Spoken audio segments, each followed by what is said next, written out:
Hello, people. This is my overall performance of YouTube.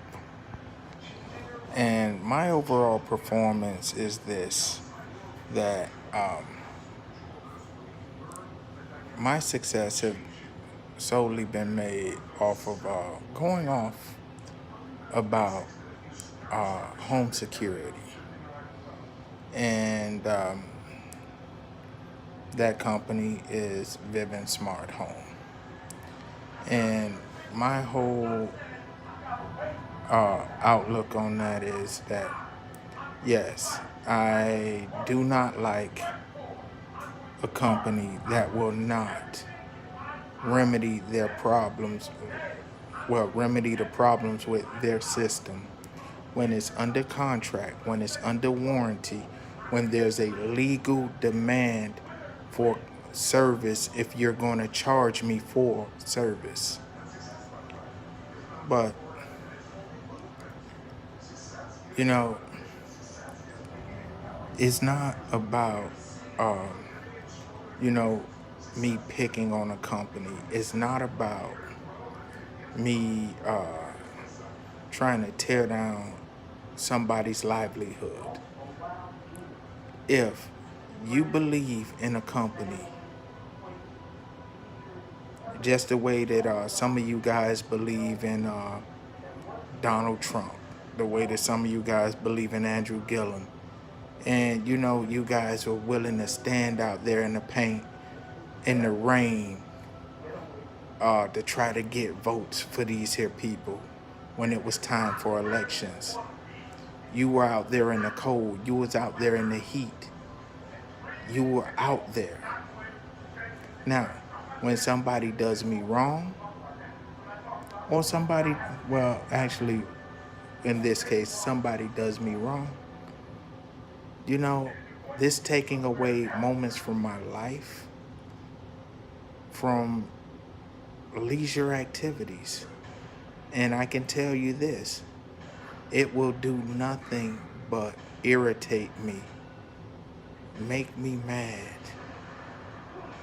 and it will make me to the point to where I do what I feel that's necessary until the problems is rectified.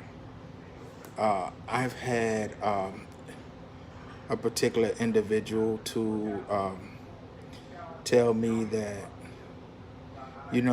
if I get a car loan, that if something happens to the car, the bank won't take it back. No, but guess what? That car is under warranty. That car is guaranteed that, hey, for 50, 100, and depending on who you're dealing with, up to 10,000 or 100,000 miles, that this car will not break down. We got a guarantee. And the guarantee is that if it breaks, we're going to fix it. And the problem is that with Vivint, when their system broke, and they tried to remedy the problem by agreeing to send somebody here, only after I was hung up on by customer service when my alarm wouldn't stop going off, and I had to get outside help to disconnect the system. When they actually tried to send somebody here, they were aware that there are service animals here. Yes, there's an emotional support and there's a actual guide dog that's here. They both are licensed, both have papers. And I'm willing to put the papers in Vivint's hands today. But they refused service because the technician was afraid of dogs, telling me to take the dogs outside. Now, when I was renting, the landlord never gave me a problem because why? Those papers are legal documents stating that these animals have just as much right to be there because they are working animals. And under the Fair Housing Clause, I have right to these animals, and these animals have a right to be here. And to put them outside violates the Fair Housing. So how can this actually be an issue when it comes to, getting service back?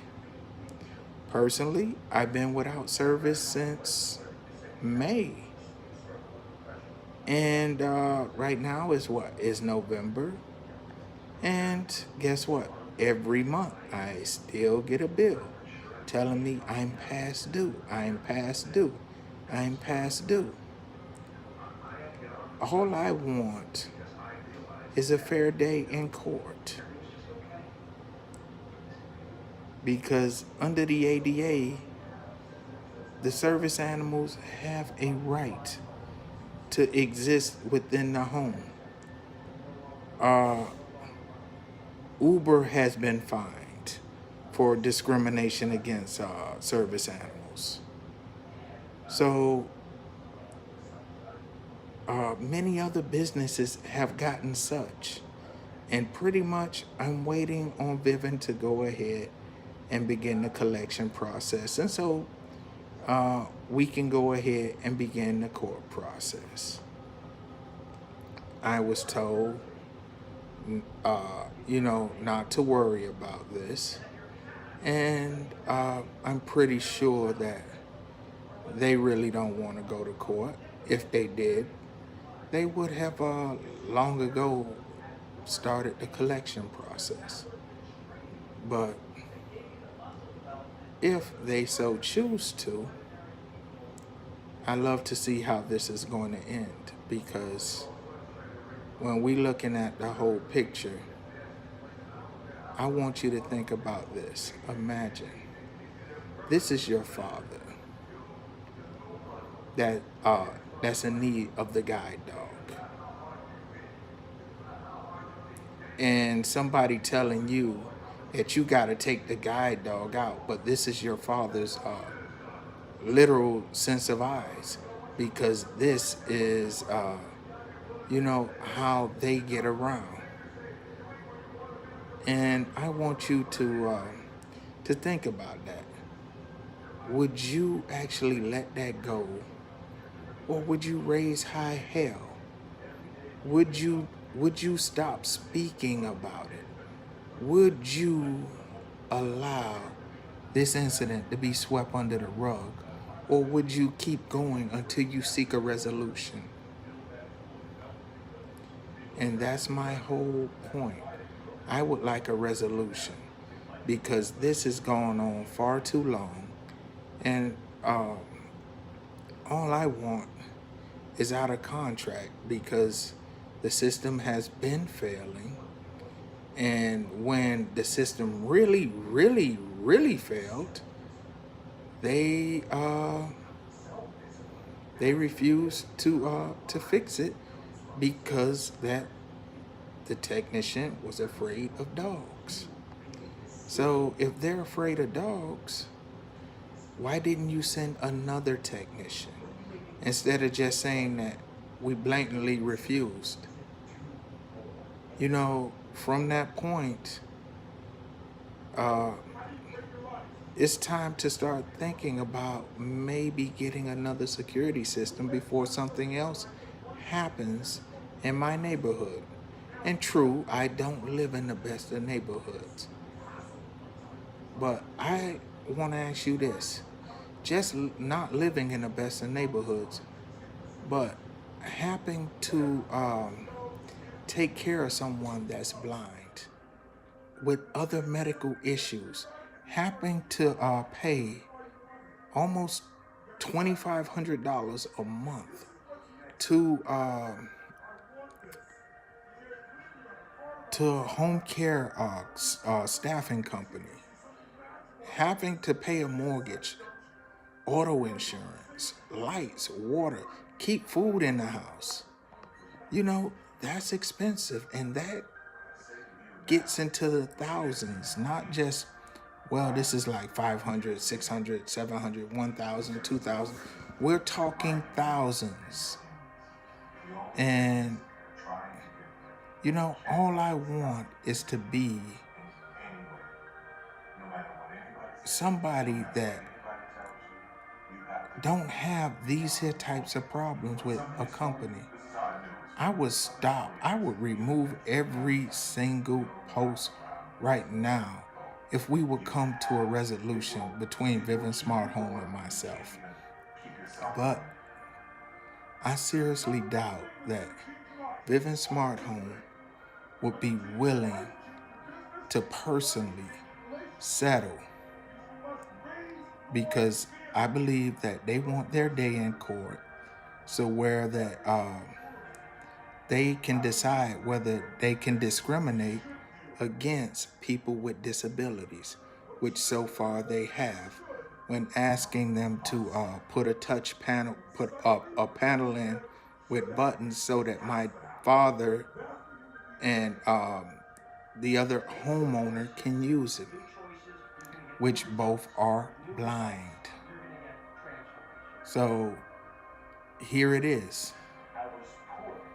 We are attempting to make all attempts to get knowledge to these people that what they're doing is wrong. But if these attempts don't work, I welcome our day in court, and I hope the best for both sides. I'm not looking for financial gain. I work for a living.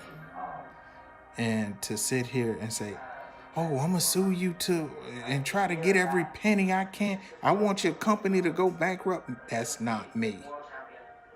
That's somebody else. That's somebody who lives for a lawsuit.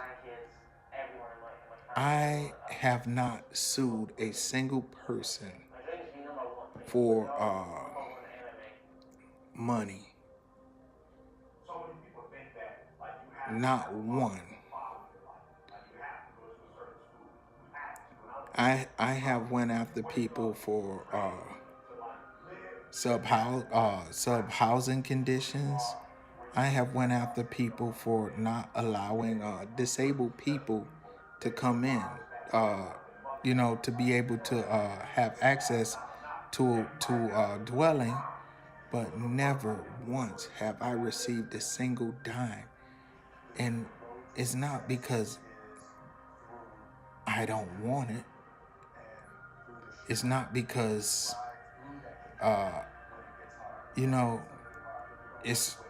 it's the right thing to do. No, it's because I know that I never earned that money. And to sit here and just to look for a violation, no. And I plan to basically get Vivint, if this lawsuit actually goes into play, to put in their clause that they will adhere to ADA issues, and if such are stated anytime during the contract, they will make such changes to be able to make reasonable accommodations, which is another issue within fair housing. So even if a person owns the home or not, the ADA still is valid. And I hope that somebody from Vivint sees this, and that somebody from Vivint will get in contact with me so that we can discuss such ways in order to first terminate this contract, the where it's at, and maybe once we get a actual working system and one that actually works for the duration of the contract, maybe we might sign back up. But until then, no.